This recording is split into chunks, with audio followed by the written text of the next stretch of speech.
Welcome to healthy food kitchen. இன்றைக்கி நம்ம வந்து நவதானிய தோசை எப்படி செய்கிறதுன்னு பார்ப்போம். கேப் எடுத்திருக்கேன். கேப் வந்து 2 கப்பு, இந்த சைஸு கப்பில் 2 கப்பு போடுறேன். கேப்பை மட்டும் அதிகமாக சேர்த்துக்கிறோம் நம்ம.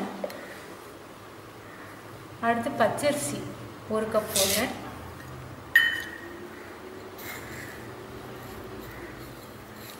சிகப்பரிசி இது 1/2 கப் போடுறேன். சிகப்பரிசி கிடைக்காட்டி கூட நீங்கள் இட்லி அரிசி கூட போட்டுக்கலாம். பச்சரிசி வந்து மொறுமொறுப்புக்காக போடுறேன். ராஜ்மா கொஞ்சம் போடுறேன்.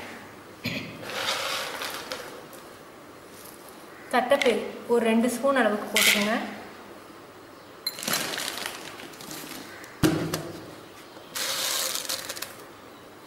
பாசிப்பயிறு இது ஒரு 1.5 ஸ்பூன் அல்லது 2 ஸ்பூன்.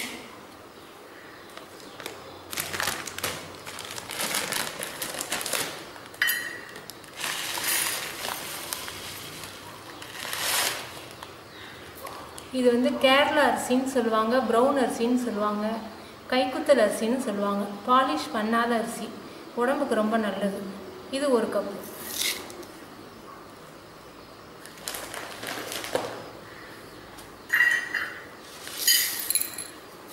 கருப்பு உளுந்து வந்து உடம்புக்கு ரொம்ப நல்லது.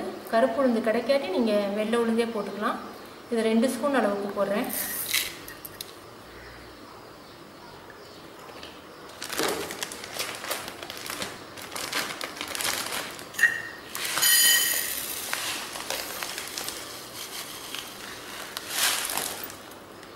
கம்பு 1/2 கப்.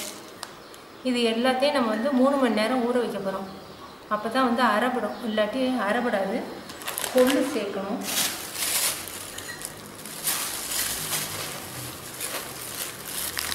கொள்ளு 1/2 கப் சேர்க்குறேன். இதை 3 மணி நேரம் ஊற வைப்போம். இப்போ தானிய தோசைக்கு வந்து முட்டைக்கோஸ் நறுக்கி வச்சுருக்கேன். கேரட், பெரிய வெங்காயம், மல்லித்தலை, இஞ்சி சீசி வச்சுருக்கேன். இப்போ எல்லா வெஜிடபிள்ஸையும் இதை போட்டுக்குவோம்.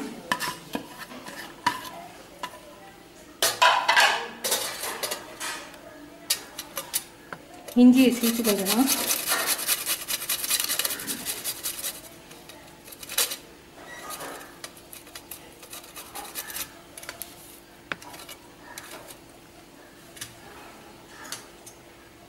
சோம்பு பவுடர் 1 ஸ்பூன், தனி மிளகாத்தூள் 1 ஸ்பூன்,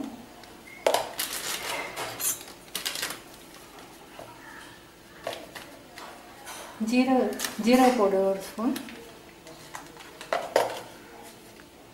உப்பு தேவையான அளவுக்கு. உப்பு வந்து மாவுக்கும் சேர்த்து போட்டுருவோம்.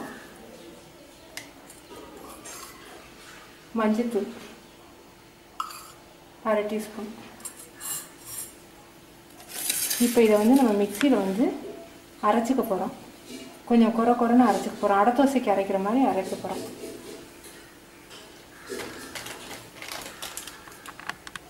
முருங்கைக்கீரை போட்டால் ரொம்ப டேஸ்ட்டாக இருக்கும். அடை தோசைக்கெலாம் நம்ம முருங்கைக்கீரை போடுவோம் இல்லையா, அது மாதிரி தானிய தோசைக்கும் முருங்கைக்கீரை நீங்கள் எவ்வளோ வேணாலும் போட்டுக்கலாம், உங்கள் இஷ்டம்.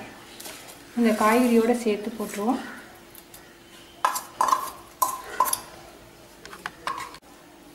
அரைச்சாச்சு.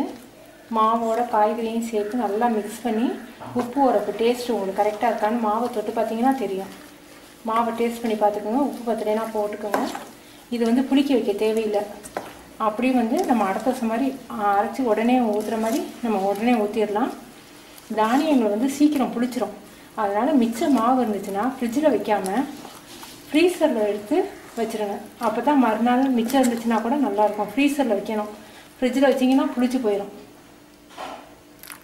நீங்கள் அரைச்ச உடனேயே வந்து நீங்கள் தோசை ஊற்றலாம். தண்ணியாக இருந்தால் தான் லேசாக ஊற்ற வரும். ரொம்ப கெட்டியாக வச்சிங்கன்னா கனமாக இருக்கும் தோசை.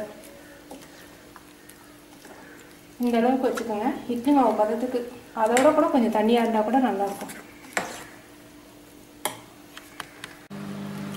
மாவு இந்த பதத்தில் வச்சுக்கோங்க.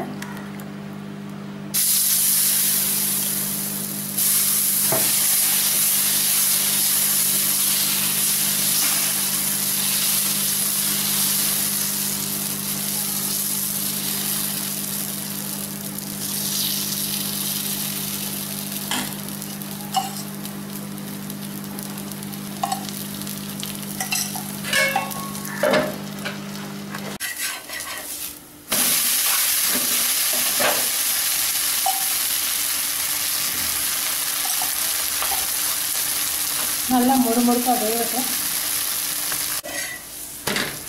நல்லா வெந்துருச்சு. எல்லா தானியமும் சேர்த்துருக்கிறதுனால உடம்புக்கு ரொம்ப நல்லது. செஞ்சு பார்த்துட்டு உங்கள் கமெண்ட்ஸ் எனக்கு சொல்லுங்கள். தேங்க்யூ.